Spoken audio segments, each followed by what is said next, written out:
Well, of course, as per usual, Friday, it's always a feel-good and uplifting show. And in that regard, we welcome Father Mark Georges. By all means, he is not only a parish priest, he's also an author.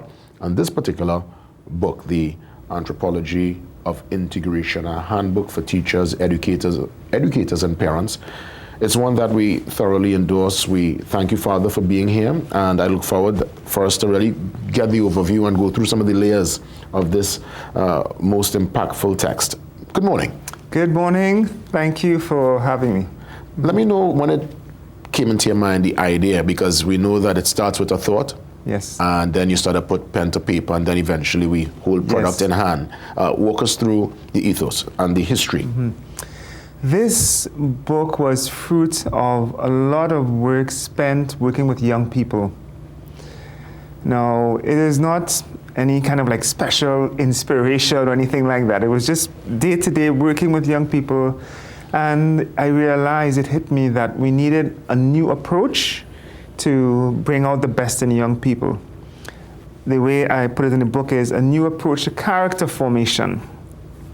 Young people nowadays, they don't like to be told what to do. And that's a very complex thing. It sort of goes back to the older generations. The 20th century was a century of a lot of problems, conflicts. And so there's a sense in young people that the old ideas and ways of doing things haven't really worked. So they want to see things and do things for themselves. And then also, this is kind of paradoxical, because those same conflicts, and we live in a society where it's very polarized. We saw this, I know your program has been on the elections in the United States recently, and you see how there's that polarization. And that happens in many sectors. So we have blacks, whites, male against female. We have east, west, rich, poor. And so that whole world is very, very confusing for a young person. So they need tools, if you want to navigate that. They're looking for something to navigate all of that. And also, thirdly, is that in the world in which we live in, which is very fast-paced, and there's a kind of a quest for progress, and even just dealing with all these issues, we're sort of trying to address or deal with these issues in academia, and that happens on the university campuses. Sometimes people are sort of drawn into kind of identity politics, and so that in the midst of all of that, we sort of thrown out time-tested, proven values. So the phrase that sometimes I use is that we sort of thrown out the baby with the bathwater. We're trying to throw out these conflicts, these oppositions, this polarization. We've thrown out the values, which we need, to bring back.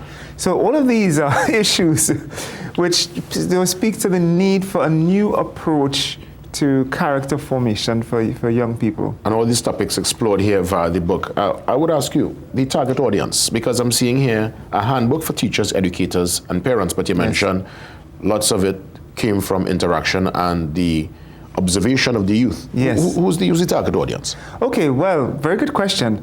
It says educators, teachers, parents, but really it's everybody. Okay. The target audience is for everyone. So it's not a book that is for, let's say, experts, even though it has a lot of big words. It's a very fancy title, Anthropology of Integration. It seems like it's really aimed at, university lecturers or something like that.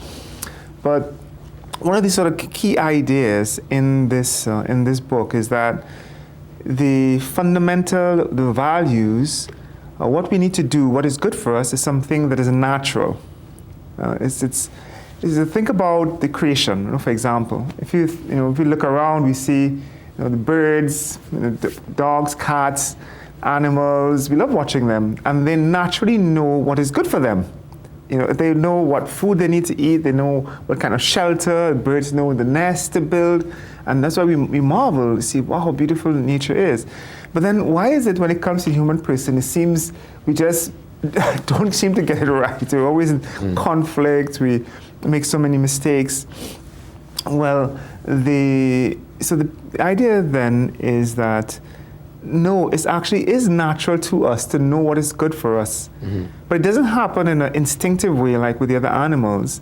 It happens in a human way. and it is knowing how to integrate all the different dimensions of our being. So then that's why the book is for everyone, because we are actually saying that, hey, everyone, no matter what party you belong to, we all have access to the same values, and that is very relevant, I think, even for our times, because we're just looking at the elections in the U.S., and some people feel disgruntled, and they feel, well, where is this country going? What's going to happen to the world? And okay, sometimes we like to see things who wins, who loses, but no matter who wins or loses in an election, because the values are natural to us, we can still hold them to account for being good persons, for being just, to being fair, to being, persons who are honest, courteous. We can still, the common good, even though we may have a different idea to what it is, but it's a value still, and we can still hold them to account. And I think that's a very important message. Well said. And even when we look at the political landscape, to me, I see it as a competition of ideas, but the major ethos, the underbelly, and the layer must always be love of country and what you want to see for, you said, space and environment. Yes. I want to give a little sample as to the book here, page 115. The father speaks to emotional regulation. He says emotions are good and necessary, but they need to be regulated by the intelligence in order to correspond to what is reasonable. In the regulation of emotions, there are various functions of reason that intervene. And you give some, a quote here from Antonio Malo, and I must say, this here seems to be a template to help enhance your emotional intelligence, would I say? Yes, very much so. So that business of emotional regulation is a very, very, very, very important idea that comes out in the book, because it speaks to the whole idea of integration. So we have our biological level, impulses on the biological level, then there's our emotional level, but then there's the spiritual. We spoke earlier about part of us that's sort of been thrown out, those values. But what do you say, so Father? That integration needs to happen. But what do you say, fathers, for those who have lost their spirituality, or those seek to really, is it something that's in us, even though you might not practice, so you might remove yourself from it? Is it something that's innate and really in your core? Absolutely. So the idea begins, and another little, sometimes I want to summarize what the book is about. I say that it unpacks the concept that man is a unity of body and soul. So that it's not as though we are, the soul is in our body like a pilot in a plane. No, it's not like that, where you can change the plane, so that but neither is it that we are just a kind of a sophisticated animal, like, with AI, a robot, a very sophisticated robot, in which it's just all, programs, and so there's no spirit.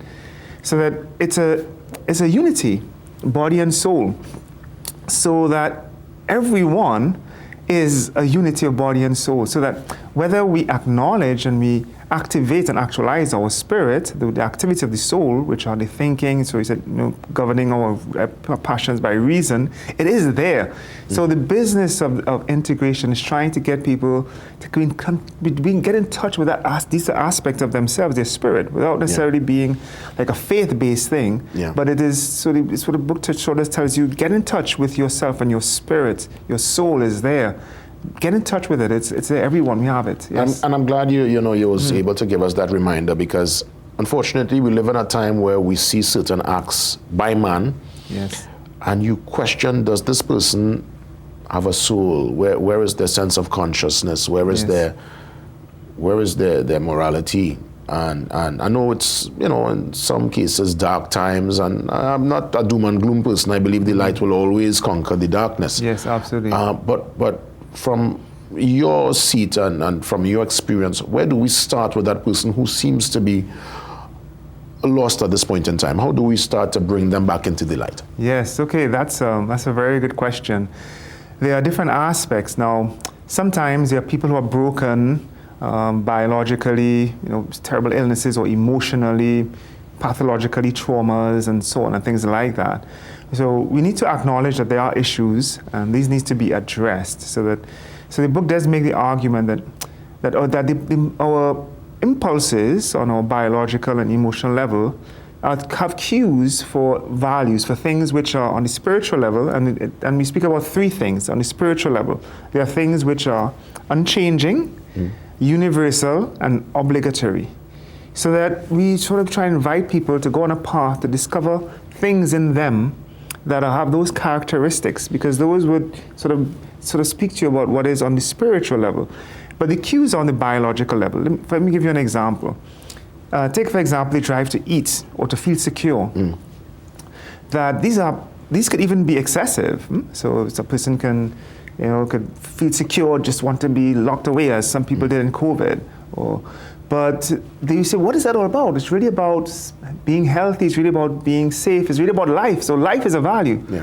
So then you see that how life is a value for everyone. So the book places at the center the golden rule: do unto others as you have them do unto you. And going to that principle and going to those three things, universal, immutable, obligatory, we discover realities on the spiritual level. Father, as we wrap things up, and again, a sincere thanks for being here and for really getting us into this very impactful discussion. Where can we get the book, whether it be hard copy, soft copy? Give me the details. The book is available on Amazon. So the publisher, Grace Wing, they have connections with Amazon all over the world: Canada, US, England, India, everywhere. Also, locally, the launch is tomorrow. I'm having the launch tomorrow. Yeah, where and what time? Wainwright Street. Yeah. Murphy Clark. It will be at 4:30 p.m. Fantastic, yes. And 4:30, we have a nice program prepared. And of course, there will be books there on sale, and I'll be there signing them. And then also, I am going today actually to visit one or two bookshops, and I will have it posted up on Instagram. It will be announced at the launch where they can be up the local bookshops where you can be purchased. Well, Father, again, congrats in advance. Ask for it by name. Let's put it up again. This is Father Mark Georges, and it's called The Introduction to Anthropology of Integration, a handbook for teachers, educators, parents, and as Father said, everybody. This will work for everyone. Let's get ready for the 7 a.m. news update. Much more after 7. Thank you, Jason. It's a pleasure.